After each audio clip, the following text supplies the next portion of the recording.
Well, hello, everybody. Hello, ADNC family. Emma Answer here again, coming to you live on what I like to call Friday Eve, because it is the day before Friday. And I just feel like you want to celebrate because you're coming to the end of the week. So I call it Friday Eve. And I hope everybody's doing well. I hope everybody's doing well. It is another cold day here in good old Canada, or otherwise known as the Great White North. And I'm wearing bright colors again. Back to my bright colors with this beautiful backdrop behind me, right? I love the, doesn't it look great, guys? The purple. Just love it. Just love it. Just love it. Anyhow, I really do hope everybody's good. Everybody's having a good time wherever you are, enjoying your weather, enjoying life in general, because life definitely does be lifing, right? So you always got to find the positive in all of this, lost in the minutia of all the horrible, right? So I hope everybody's doing good. So the topic of today, we're going to talk about Canada and whether or not Canada is a police state or becoming a police state with these big, beautiful bills that, the liberals are trying to push through. And I'm using the word beautiful in the most biggest of sarcasm, okay? Because as far as I'm concerned, there's nothing beautiful about these bills. So we're going to talk about these bills. We're going to talk about the summary of what they really mean in the grand scheme of things for Canadians. And we're also going to just really get into, really and truly, at the end of it all, where the heck is Canada going? What are we doing here? Okay. So, without further ado, the first video I'm going to show is of the Justice Center. And his name is John Carpe. And he's just going to summarize the three bills that I want to talk about, which is C-2, C-8, and C-9. So let's just take a look at this, and then we will talk about it further. Officials to inspect goods destined for export anywhere in Canada. Actually, let me just play the one where he's summarizing all three first. Hey, Tyrone, how you doing? I hope all is well with you. Hey. Let's just watch this.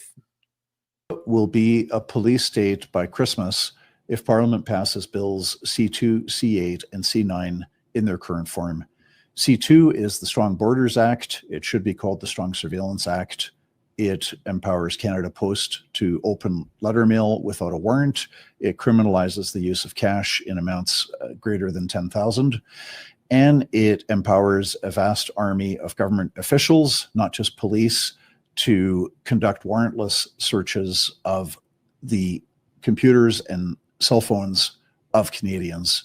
It is a massive invasion of privacy. It's extremely dangerous.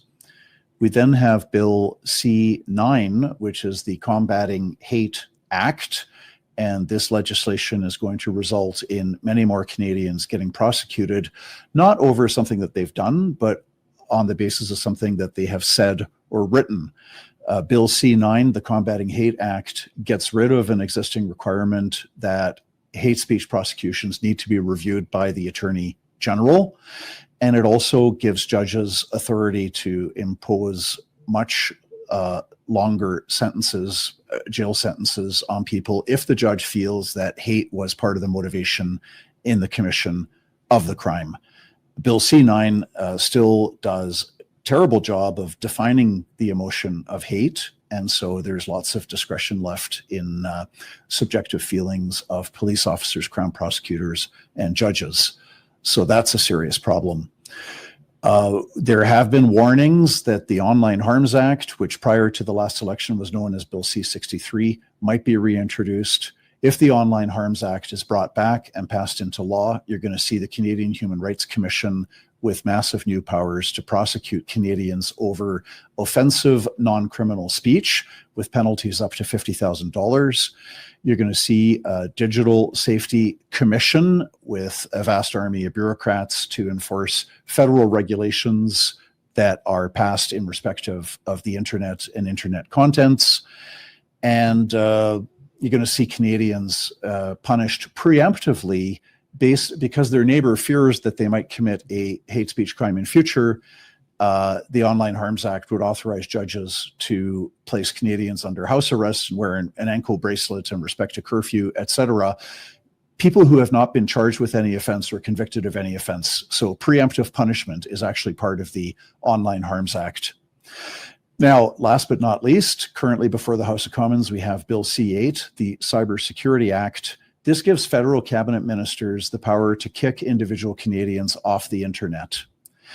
The Cybersecurity Act also allows the government to acquire subscriber information and to designate any company as a designated operator, impose all kinds of rules on that company. It gives the cabinet ministers powers to demand information, which must be turned over, and provides for, expressly says there's no compensation to any Canadian individual or company that suffers losses because of a minister's order under this Cybersecurity Act.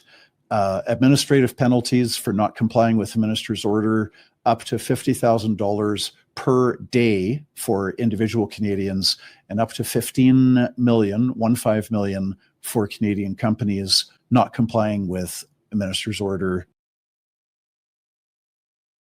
Okay, so John Carpe just summarized the three, but we're going to drill down even further, okay? Because this is super important. And not only is it super important in general for Canadians, it's super important for Black people, because I'm going to go there because that's my biggest concern. And what we really care about most, right, is us, our community. But yeah, we'll get into that. But I just wanted to say hi to a few more people here. Build more mud houses, right? I mean, yeah, it is a terrible thing. It's a terrible thing that's going on. Now, people are saying the reason why this is happening is because Donald Trump said to Canada, y'all security is terrible. And because of that, I'm charging 25% tariffs on you people unless you tighten your border security. So, this is what I feel. I feel like the Liberal government, back before it was Justin Trudeau, now it's Mark Carney, are turning around and going, okay, we're going to prove to you how much security we are going to put in place, Donald. And they are just literally going nuts with it. So before we go any further, let me just give you a real rundown of Bill C-2 first, which is also very problematic. Okay, there's a gentleman here in Canada who literally got AI to just break it down in summary, and it did it so well and so factual. So I really want us just really listen to this. So family, I'm going to be playing quite a few different assets so that we can really break down and dissect what this really is about. So bear with me, hang out with me, because this is going to be good and very important. So let's just look at what Bill C-2 is really about. Simple, straight to the point breakdown, Pat, in plain language of how parts 14 and 15 of Bill C-2 affect everyday Canadians. These are the lawful access data disclosure parts. This is where your privacy is affected the most. The impact on everyday Canadians, parts 14 and 15. This is where the bill hits normal people, not criminals. 1. Your digital data becomes easier for government to demand. Parts 14 and 15 force companies, even foreign ones, Google, Meta, Apple, etc., to hand over subscriber user data when law enforcement asks. This includes things like your name, your address, your IP address, your phone number, your account identifiers, your metadata, when you logged in, what services you used, where you connected from. They don't need a full criminal investigation to ask for some of this. You don't get notified. It lowers the threshold compared to before. Bottom line, your digital footprint becomes more accessible to the government without you knowing. Number 2, any company offering a digital service must help the government access data. Part 15 creates an entire new law called the Supporting Authorized Access to Information Act, SAAIA. This law can force internet providers, phone carriers, social media companies, cloud services, messaging apps, even foreign companies operating in Canada to modify their systems to let Canadian authorities access data when required. This includes technical assistance, decrypting or decoding formats, preserving data, making data searchable, providing access tools. Even if the company doesn't want to help, the law forces them. Number 3, compliance inspections, auditing companies you use daily. The government can perform audits, inspections, and compliance checks on any company that provides digital services to Canadians, meaning they can force companies to prove they are cooperative, they can access parts of their systems, they can demand internal logs. This may not directly target you, Pat, but it targets the services you use, which indirectly exposes everything you do on those platforms. Number 4, penalties for companies that don't cooperate equals more sharing, less fighting back. If a company refuses a government information request, it can face fines, compliance orders, court action. So guess what companies will do? They'll hand over the data. They will not fight for your privacy. They will cooperate immediately because it's cheaper. This incentivizes maximum data sharing. Number 5, this does not require a criminal conviction or charges. Many of the new powers apply even when there is no conviction, no criminal charge, no court case, only an investigation, or even a regulatory compliance check. This is why privacy groups say it's too broad. So what does this mean for you as a normal Canadian? Your online activity is easier to trace. Your IP, account, phone, devices, all easier to connect to you personally. Your private information can be accessed with lower thresholds. Some requests may not need full judicial warrants. Your service providers will not protect you. They're legally ordered to cooperate and can be penalized for resisting. Your data may be shared across multiple agencies, including CBSA, RCMP, CSIS, immigration safety, public safety, foreign partner agencies in some cases. Everyday Canadians become more visible to the state. This doesn't mean you're a criminal or being spied on 24/7. It means your digital privacy protections get weaker and government access gets easier. Want an example? Let's say you post something online that someone reports. Under parts 14 to 15, authorities could 1, ask your ISP for your IP and subscriber identity. 2, ask Meta or TikTok for your account details. 3, ask your phone carrier for your device info. 4, demand logs or data from the platform. 5, do all this even if you're never charged with anything. You would never know it happened.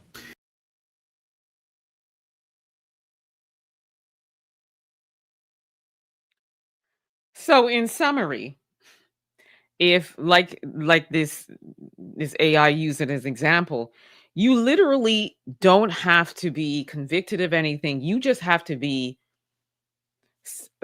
you're suspected to have done something or you're under investigation. And this bill will allow them under section 14 and 15 to contact your service providers and say, give me all of this information, give me access to Emma's phone, Emma's computer, everything, Emma's mail, everything. And if that company, like, for example, I'm with Verizon, let's just say, if Verizon says, I'm not giving it to you, they will be fined, as they said, 15 million.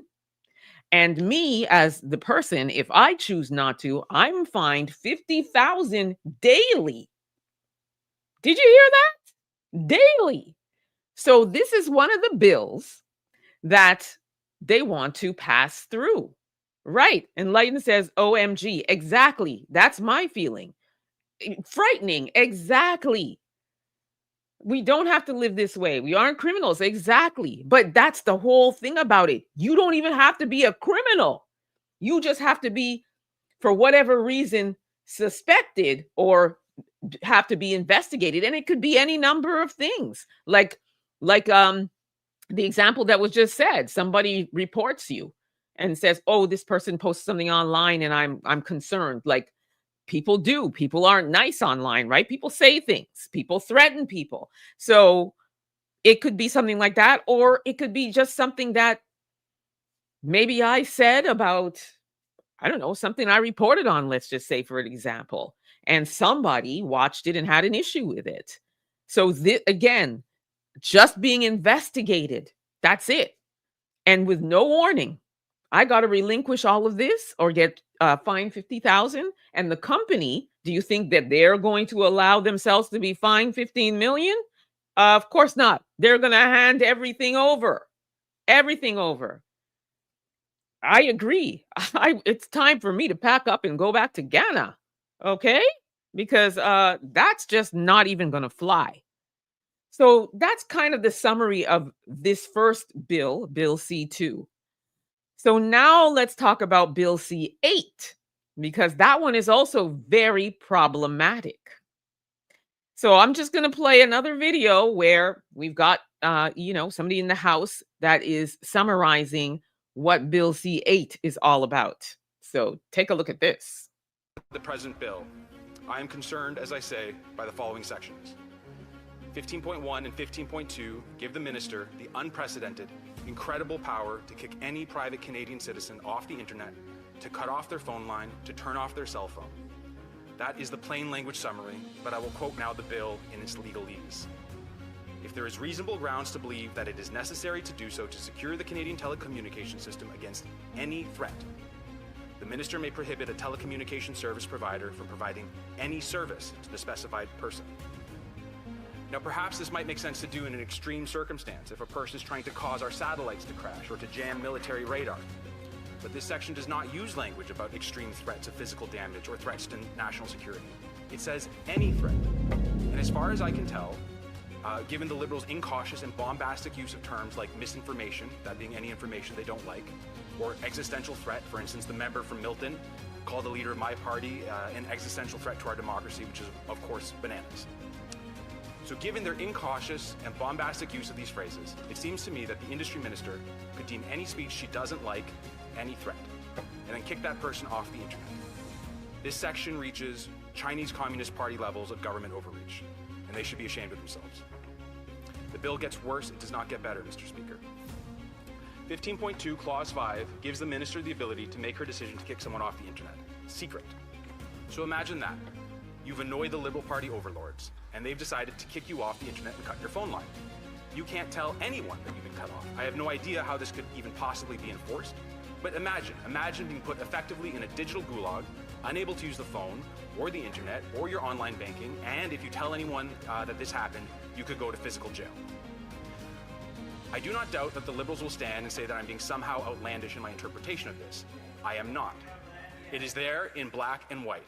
Mr. Speaker, I am sorry to say the bill continues to get worse. It does not get better. Section 15.4 says the minister may require any person to provide within any time any information that would help her make a decision under 15.1 or 15.2. So it seems to me that if this legislation passes in its current unamended form, the Minister of Industry could wake up one morning, decide that you or any other private citizen, maybe, possibly, she's not quite sure, could be some sort of threat to our telecommunication system, with no warrant, no trial, no automatic judicial review, she could compel Rogers or TELUS to give her that citizen's address book or their internet search history or their browser history. This is unreasonable and it is shocking. This is the Liberal Party under their new Prime Minister. Meet the new boss, same as the old boss.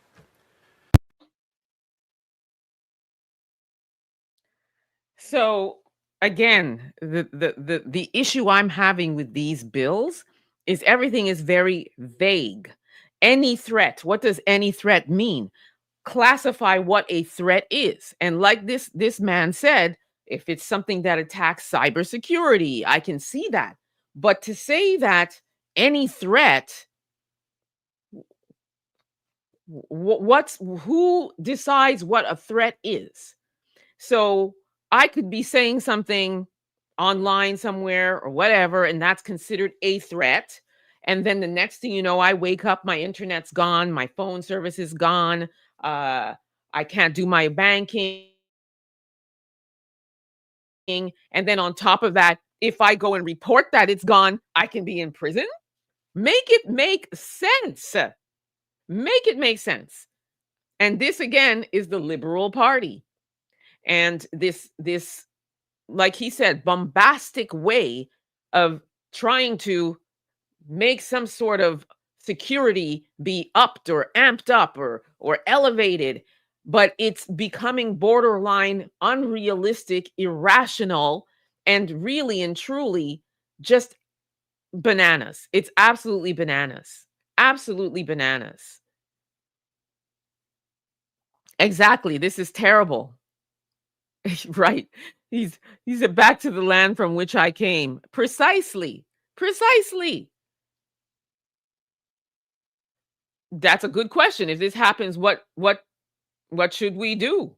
And what are the solutions? Let's talk about it. If it was up to me, the solution would be to not put these bills forward. Now, I will say they have not been implemented 100%, but there's a lot of talking going on. A lot of talking, a lot of debating. I mean, at the end of the day, will they pass? Will they not? I don't know. But I'll tell you what, there's really a lot of movement to make it happen. You're welcome. Well, I know that they are saying that they're cross putting Bill C-2 and BC-12 together. And BC-12 is another one that I will be covering on a separate report, because that one is also a very, very important one. Very important. Yeah,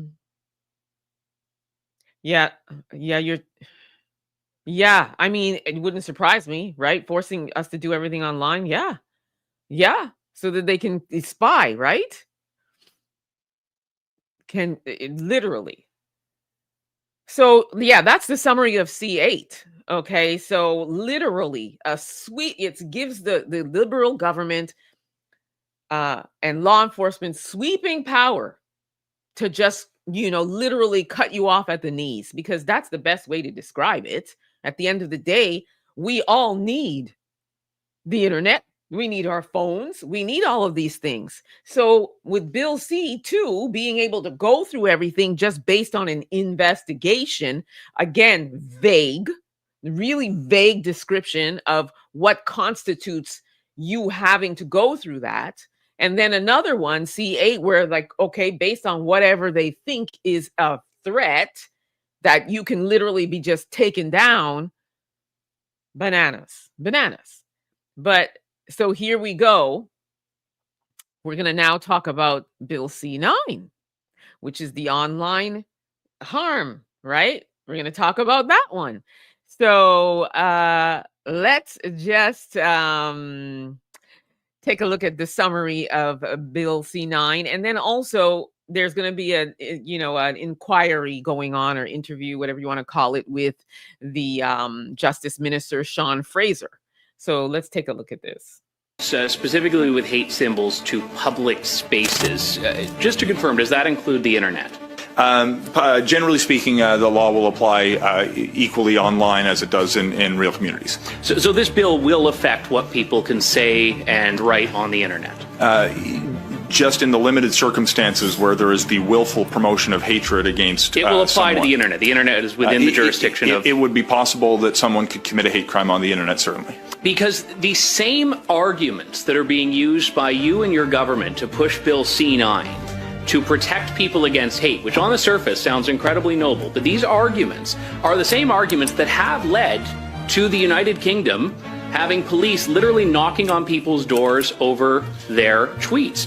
The only thing is we need to seize the phone at this current moment. So what guarantee can you give Canadians that we are not headed down that very road, especially in the context of other priority areas identified by you and your government, such as the Online Harms Act, which was introduced twice, actually, in the last two parliaments?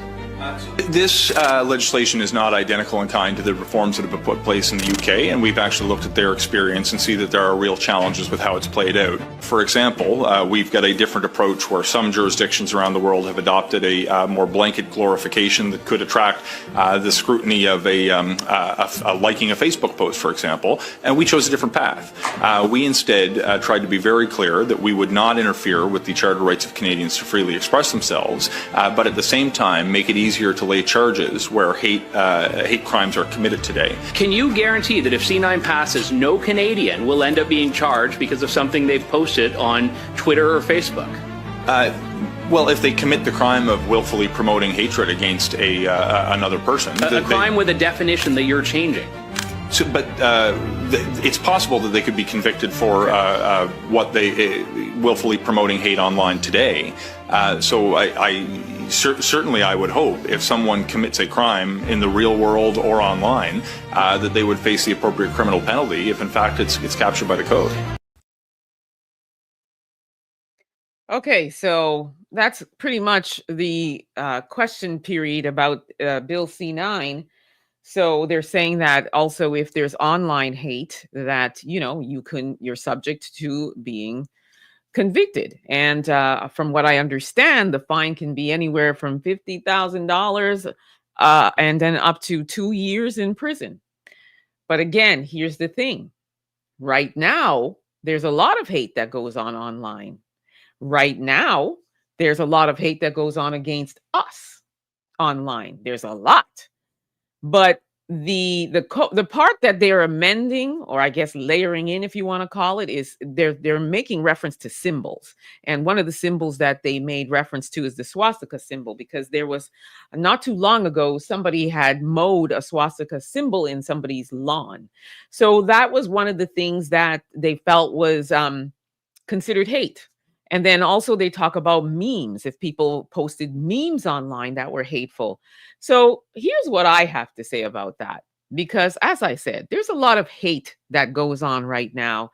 And I'm just going to talk about our community for just a second, because we get a lot of hate online. There are people that troll online and say hateful things to me. They say hateful things to a lot of Black people online. They post memes of things like, I don't know, Confederate flags and the N-word and all kinds of things. They spray paint the N-word across Black-owned businesses. I mean, isn't that considered a symbol?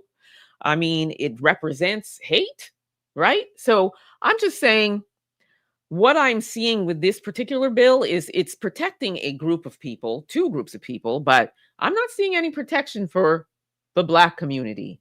So that's one of the things that I have a problem with. I have mixed feelings about it, only because I do think it's something that should be implemented for sure, but I think it should apply for everybody, or every group, that is. But I'm not seeing that. I read it through and I'm not seeing that. Yes, Isaac, this is out of control. This is completely out of control.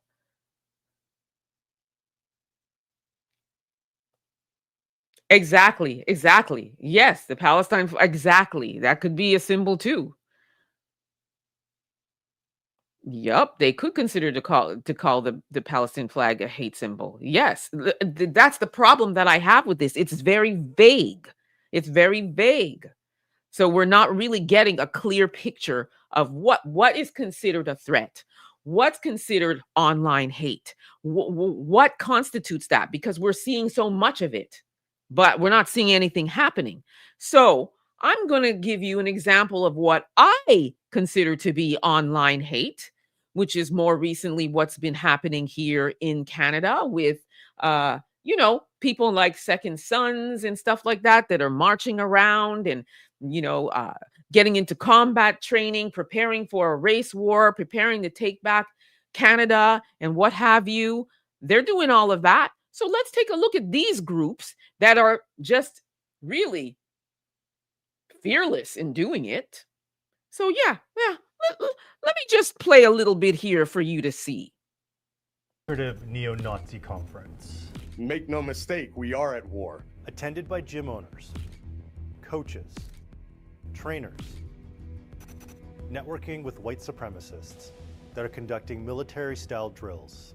The topic of the event, forming disciplined groups of men who can rebuild our world amidst the coming wreckage. We obtained video, identify organizers and attendees, and expose how this movement, which often gathers in privately owned gyms, is growing in Canada. White supremacist groups that recruit young men to train and fight are getting bolder, like this demonstration by Second Sons, a group led by this guy, Jeremy McKenzie. I will do everything in my power to f these people to death! Giving a Nazi salute here. Members of Second Sons and other groups gathered in Vancouver in July, for a conference run by the Exiles of the Golden Age, a white supremacist group that's really into mixed martial arts. What does it say to you that these groups and MMA gyms are coming together? It suggests something far more sinister too, that this is deeper and more widespread than we may have initially considered. We also find Carl Stornis Bliss. He co-owns a strength training company which frequently operates out of a gym in Mission, BC. He was also a children's coach there at one point. And in this photo on the gym's Instagram page, he shows off a tattoo of a skull symbol used by the Nazi SS.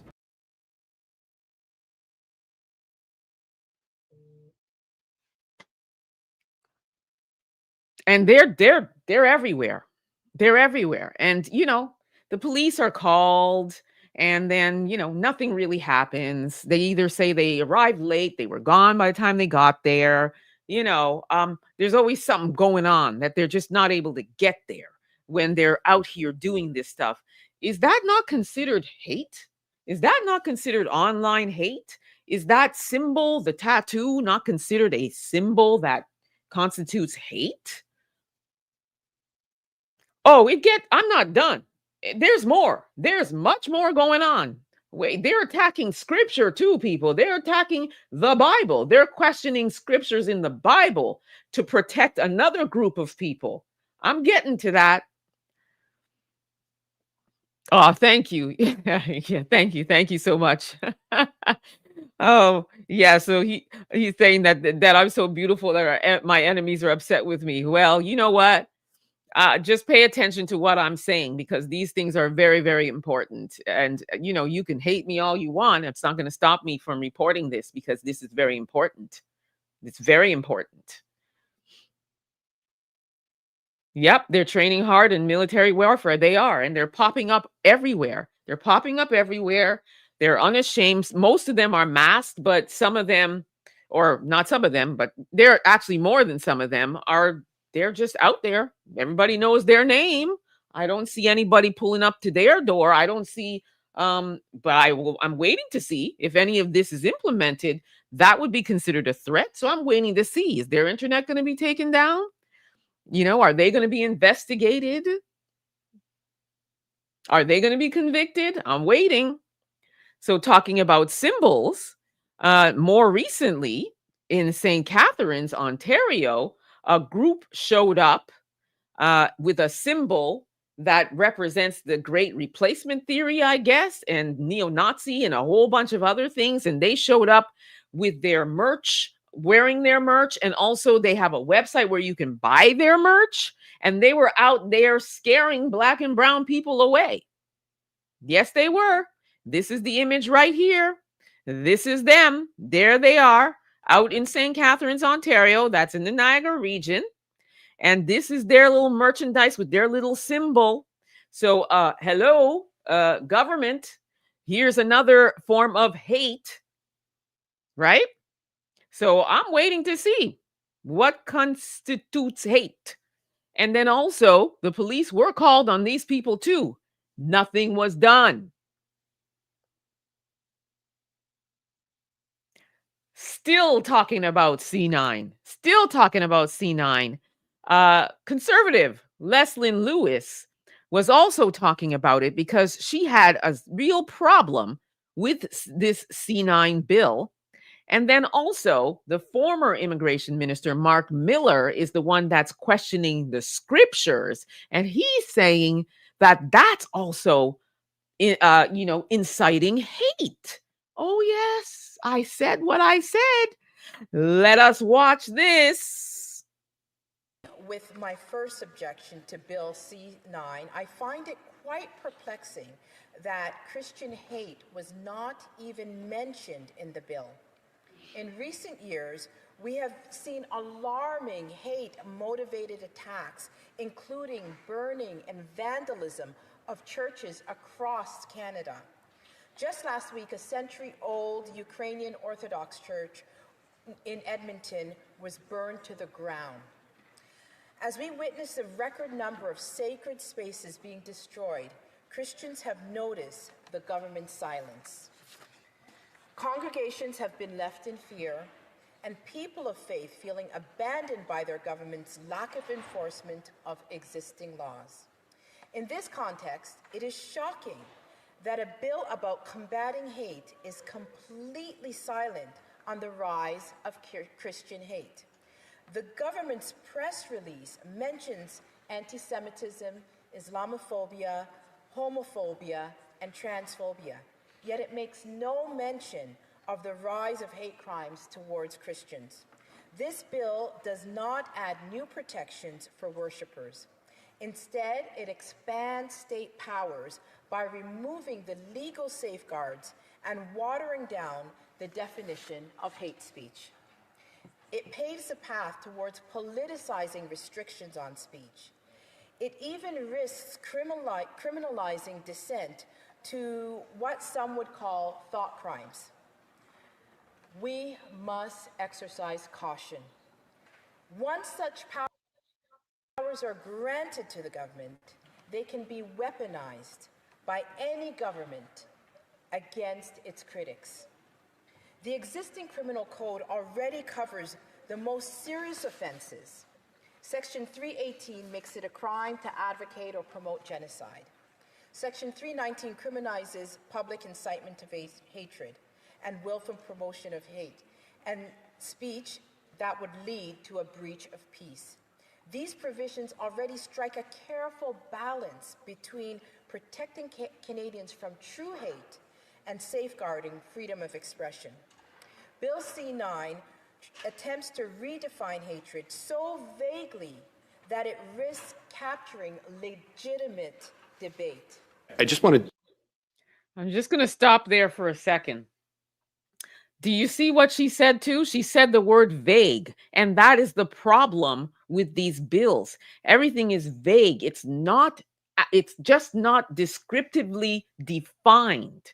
So that leaves us all flying blind because it's like, what am I going to say? What am I going to do? So now Leslin is talking about Christians who are being attacked, but not being protected. Nothing's being said. Now, there are a lot of Black churches and a lot of Black Christians out here that are worshipers.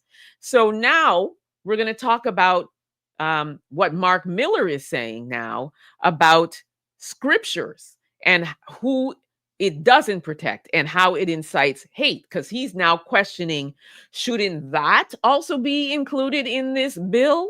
This C-9 bill. So let's just watch that. I told you guys I have a lot of content, so stick with me because this is a big deal. So let me just play that. Dig in a bit about the concept of good faith, Mr. Ross.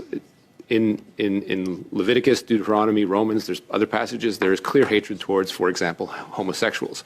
I don't understand how the concept of good faith could be invoked if someone were literally invoking a passage from, in this case, the Bible, but there are other religious texts that say the same thing, and somehow say that this is good faith. I mean, clearly there are situations in these texts where these statements are hateful. They should not be used to invoke or be a defense, and there should perhaps be discretion for prosecutors to press charges. I just want to understand what your notion of good faith is in this context where there are clearly passages in religious texts that are clearly hateful.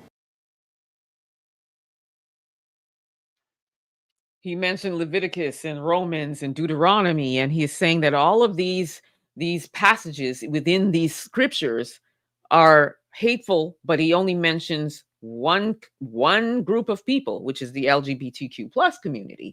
So he feels like these scriptures are inciting hate. I beg to differ. I don't see any hate in these scriptures. I don't see any hate. But again, this is why a lot of street preachers, especially in the UK, are being arrested when they're out here preaching and quoting scripture. So this is another thing that they are trying to move to layer into this C-9 bill. So Leslin is talking about the lack of protection for Christians. Mark Miller is talking about, well, what about these passages? Aren't they inciting hate? Excuse me, but I just gave examples of what true hate is that's going on. Why are we not talking about that? Why are we not talking about these people that are out here recruiting a bunch of young soldiers or men of the folks that are getting ready for a race war. Why are we not addressing that?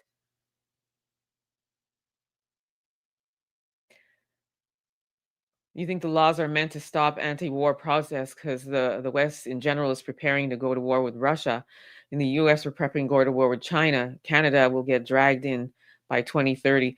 I mean, at this point, I just feel like it's like Canada's just throwing spaghetti at the wall and seeing what sticks, like without really telling us what's really going on here. And yes, pure madness is what I feel too. Like this is, I mean, I read through all of this, but it's like some of them are like 100 pages. So I really just wanted to bring the high level of what this really, really means for us. And it's no joke. It's no joke. And when you think about, going back to our community, the Black community, when we're racially profiled, when we're falsely accused of something, what does that mean in the grand scheme of things with these bills? Because like I said, using C-2 for an example, you just have to be investigated and all of this can happen to you. So I don't know. I'm in a store somewhere. I'm being racially profiled and I'm accused of stealing when I didn't steal. And so now I'm being investigated. And then here comes Bill C-2.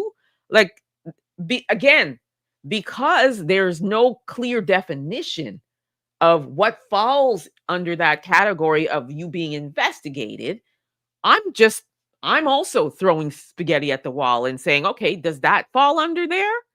Right? So that's where I'm going with this. And that to me is what makes me think about our community and how much, we are under so much scrutiny. So it begs the question, what on earth is going on here? And what does that mean for us? You're right. This is in the Bible. This is all prophecy. And, it to come to pass. Yep, the good will be bad, the bad will be good. And, when you start attacking the scriptures, that's when all of this is all to come to pass. I agree. It's just now, what do we and how do we prepare for it? Right? So I do have one more thing to share with you all. I know it's a lot, right? It's a lot, but because this is a lot, there's another.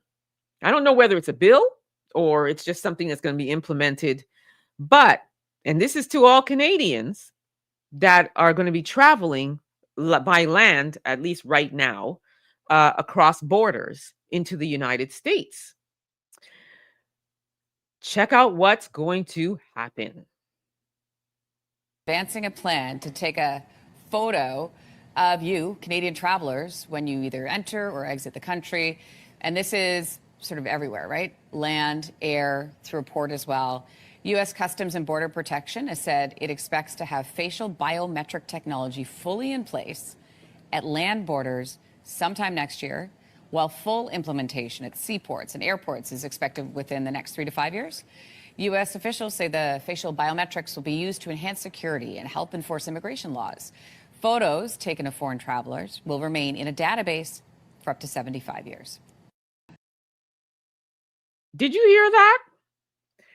So, I want to go shopping in Buffalo, New York, which is most people in Ontario, when we decide we're going across the border, that's usually where we go because, I mean, I'll be honest, shopping is great. You've got Burlington Coat Factory, you've got Target, you have all of these great stores that we don't have here in Canada.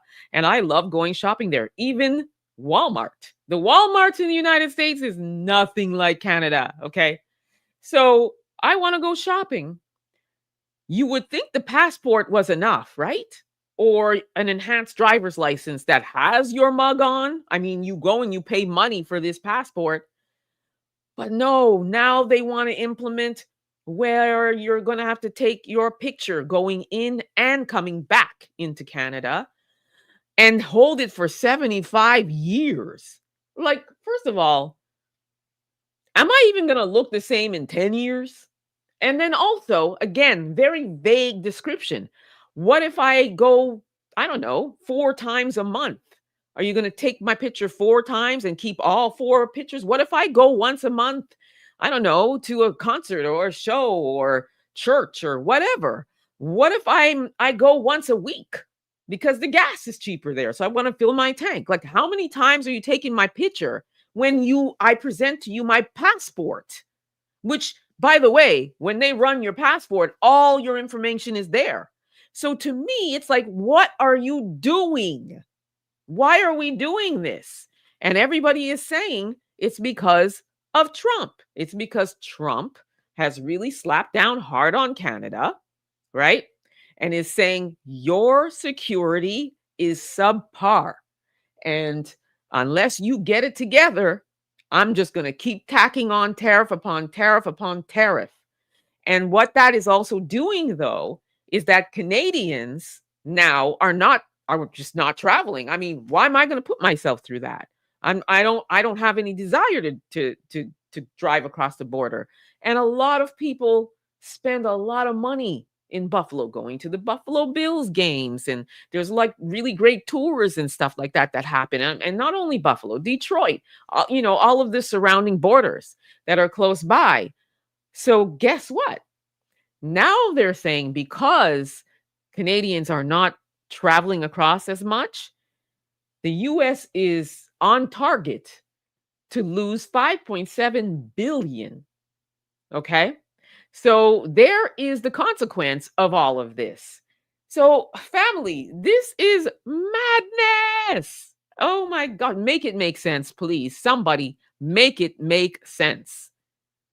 Exactly. 75 years for what? That's what I want to know. And who came up with 75 years? Okay, so we're going to take these people's pictures when they cross the border, and then we're going to keep it for 75 years. Like, what is that? Where does that year, like, how do we justify that? What's the average year that people even live anymore? Right? So it's just bizarre to me. So you said ICE is using facial recognition to kidnap migrants. Oh, Lord. I mean, and they're saying it's biometric. I don't even know like what. Just I can't even, like, I literally cannot make sense of all of this. I can't.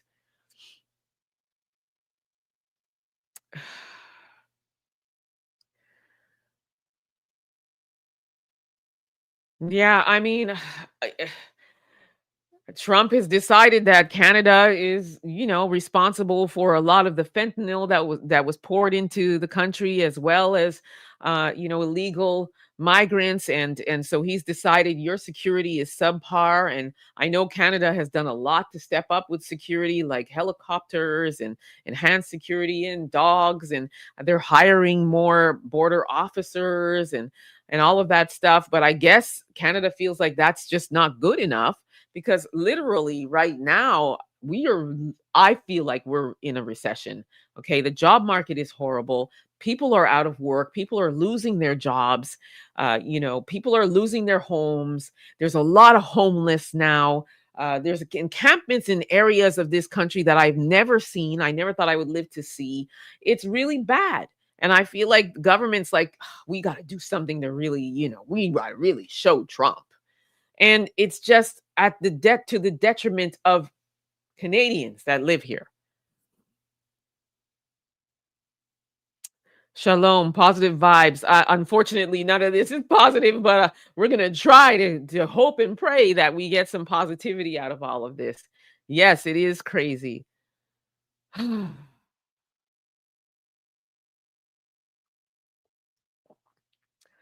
So you're saying this government has been anti-Black in the past, present, and future? Yeah.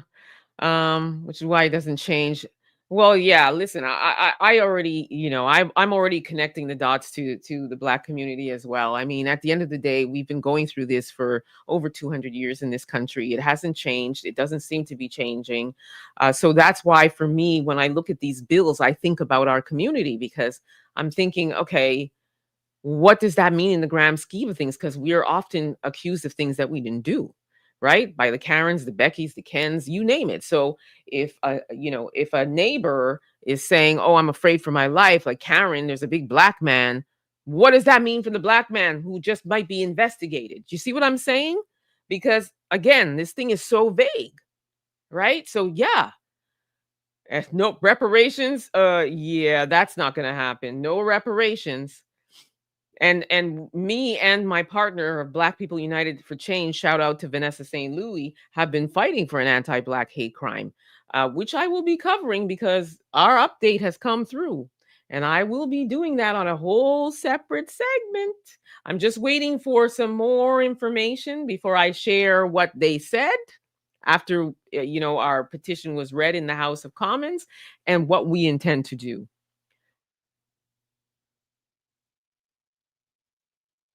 New World Order. It's funny that you say that, sis, because some people, I was having a conversation with some people because we were talking about these bills, and that's one of the things that people are saying, that, this is prophecy. New World Order. Some people are talking about Antichrist and all kinds of things because there's this whole talk about the digital ID as well. So this is a lot. This is a lot. But we have to be prepared, and we have to be prepared for how we navigate all of this. Captain America Winter Soldier. Oh, really? They talked about this in the film. Thank you for that. I'm going to look that up. I will watch that. I love action anyway. So, yeah, I'll definitely. And it's funny, right? It's funny that you say that because there are a lot of movies, if you think about it, that came out years ago, decades ago, that some things are happening that are literally come to fruition, like Contagion. Anybody see that movie Contagion with Matt Damon, where it was like this pandemic and people were dying and dropping like flies, and the way it was spreading, and it started, from a bat, and then COVID came along. I thought about that. So you're onto something. I'm going to check that movie out. They're using it as an excuse to do what they intended to do. You don't travel anymore like that. I know it certainly gives pause, for traveling. When you talk about this. And by the way, this the one that I just played with the 75-year holding your picture and taking your picture, they're looking at implementing that by December 26th. And also these bills, they're saying by Christmas. So stay tuned, family. I'm going to be keeping my both good eyes and my glasses on this one. Yes, Trump still does want Canada to become the 51st state. He keeps saying that. And maybe all of these things are, to strong arm Canada to comply, right? So, yeah. Yeah, and the European countries. Yeah, yep. I did a report just the other day talking about them falling and how, they need to do something to make things whole for Africa. Yeah, wake up, people. Let the truth be told and seen. You want to go home. Exactly. Where's home, by the way? Mine is Ghana. Oh, yes. Minority Report. Yes. That's one from back in the day. Yes. That also, I watched that movie. And if you think about it, yes. And also people were saying that there was something wrong with him when he was trying to talk about what was happening. You remember Contagion, right? Exactly. And if you think about it, that's like over 10 years old. It seemed really far-fetched at the time when you watch it, but look at what happened.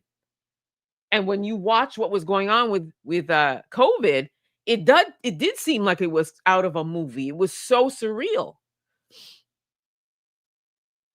Right. They put the truth in the movies and lie to our face. Exactly. But then when these things roll out, it makes you say, wait a minute. Yep. The pre-crime thing. Yep. In Minority Report. The Matrix. Exactly. So, family, I feel like I'm in some sort of matrix right now. It's like, where's Keanu? Where's what do they call? What was the family? Refresh my memory. What was the name of the Oracle? Where's the Oracle? We need an Oracle. Please send the Oracle, right? Because this is just insanity. Neo, and the Oracle was like the big, the big king or whatever. Demolition Man. Yeah, family, drop those movies. It's so true. That's another one. Drop those movies. Yep. So when you think about it, it's literally ripped from the headlines, but before the headlines actually came out, these movies, right? So you said you're going through a new version of the Hunger Games in the US? Well, you know what, fam? I'm here to say, look at what's happening here in Canada as well, right? And everybody always likes to say Canada is this wonderful, warm, and fuzzy country, and everybody is just so nice and kind and all of that stuff. Well, look at what's happening. Canada is in a bad shape. I'm telling you. I have friends who were just blindsided by losing their job, and their job that was paying well. Okay. And they're like, what am I going to do? What am I going to do? And to those who celebrate holidays, I don't, but to those who celebrate Christmas and things like that, we're heading into there. And to my American brothers and sisters that celebrate Thanksgiving and what have you, everybody's struggling. Everybody's struggling, man. It's not easy out here in these streets. Not easy. You wouldn't be surprised if Terminators are rolled out. Oh my gosh, right? You have family in Quebec? Man, I'm telling you, it's bad. It's really bad. It's really, really bad. And again, I just wanted to share these bills to say, look, family, look what they're trying to do out here in Canada, eh? So, we have to really pray without ceasing and see where this leads. I will say though, the conservative parties and they're definitely pushing back. There's a lot of outrage about these bills, and so there's a lot of discussions. There's a lot of debates going on in the House. So we'll see what happens. From what I heard recently, they are looking at dismantling C-2, but I'm not sure if it's going to be a complete dismantle or just some revisions or amendments. So everything is still very up in the air. But my concern is the projection date or time of year, which is Christmas. It's not far from now, right? It's less than 2 months away. Do I think these bills will pass? Well, I'll tell you what. Our prime minister co-signing on them. I mean, it's coming out of his party. So I don't know. All I know is that there's a huge push for this level of sweeping power to happen. So I'm not sure. I truly hope not. But as it relates to the hate crime bill, however, I'm not opposed to that bill. I'm just saying if you're going to do it, make sure you do it for all groups, not just cherry picking this group and that group. And then you're lambasting scripture. There's some serious hate crimes going on here in this world or in this country. And you're talking about scriptures? Oh, there's a boycott in America over the holidays. Yeah, I think I read something like that. Is it like on November 22nd? I think I saw something about that. Oh, so you got family in Toronto and Calgary and Alberta. Well, I mean, this is across the country, so it's going to affect everybody. Thank you. Thank you so much for tuning in. You be safe too. Be safe, brother. So you think Doug Ford has to go away? Oh yeah, I heard that he's moving to privatize healthcare. That's a whole other conversation because right now, if they privatize healthcare, that's going to affect the free healthcare that we have in Canada right now. So I'm hoping that doesn't happen because right now the healthcare system is in such rough shape as well, right? What we have to our advantage as it relates to the healthcare here is that you can be sick, you can be feeling a certain type of way, and you can go to the doctor. And yeah, wait times are really bad in the ER, but you don't have the added stress of, okay, I need to get an MRI and X-rays. ultrasounds, blood work, all of those things. You get it done and you walk out. You don't have the stress of of a $20,000-$30,000 bill based on your health insurance, and so you have to decide whether or not it's important for you to even go to the ER. You know what I mean? So in that regard, we're very fortunate. However, by privatizing, that can affect a lot of things. So yeah, there are a lot of things that Doug Ford is doing that I'm not on side with at all. Yeah, the movies are used for predictive programming. I agree. Yeah, yeah, yep. I mean, Canada voted in another liberal, so you're saying that they're doing it because their time of rulership is almost up, but right now they're still favored here. And we went from liberal to liberal. So I don't know.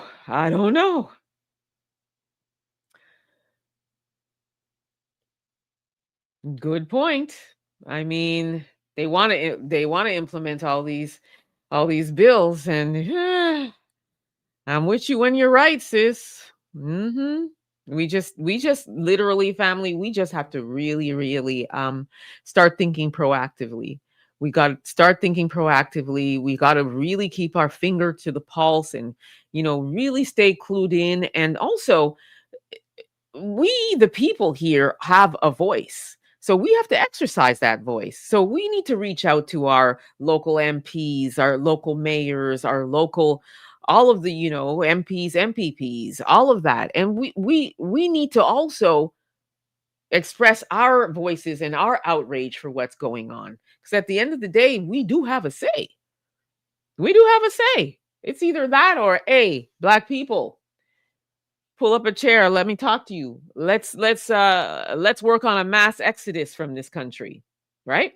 Because no.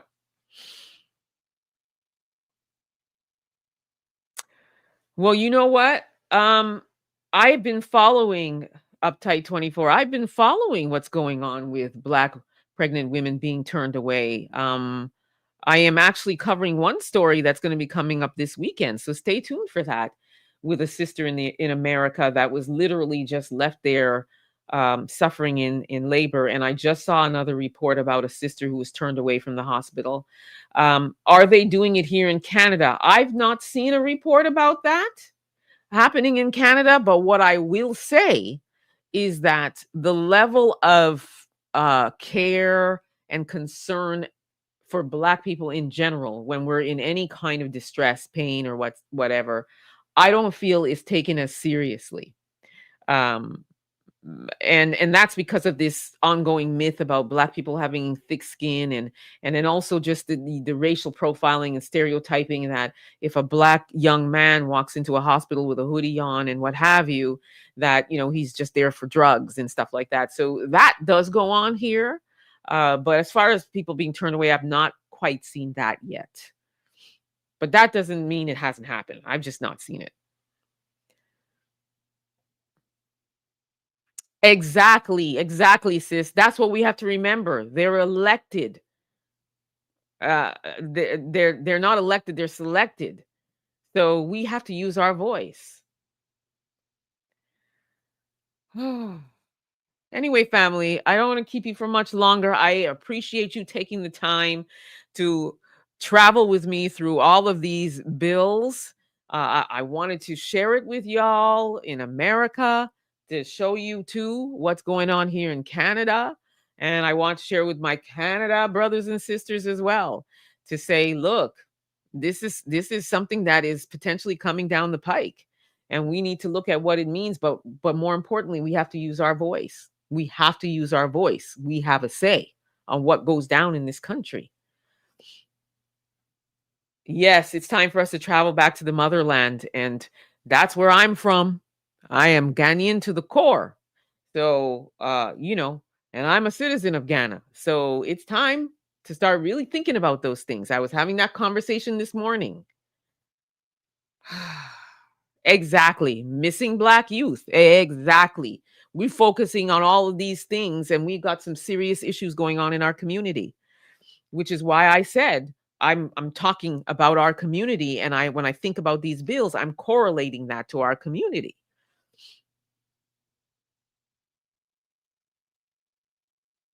I sure can. I sure can do a show on that, brother. Stay tuned for that. Thank you so much. I appreciate y'all too, and I appreciate you again. You have given me an hour and 5 minutes. I appreciate you so much. Stay tuned. I will be covering some more bills that are coming down the pike on separate reports. So hang out with me and stay tuned for them. I'm here at 4:00 Monday to Friday, Eastern Standard Time. So again, thank you so much for tuning in. I shall see you again. Until then, please, please, please be safe, everyone. I shall see you soon.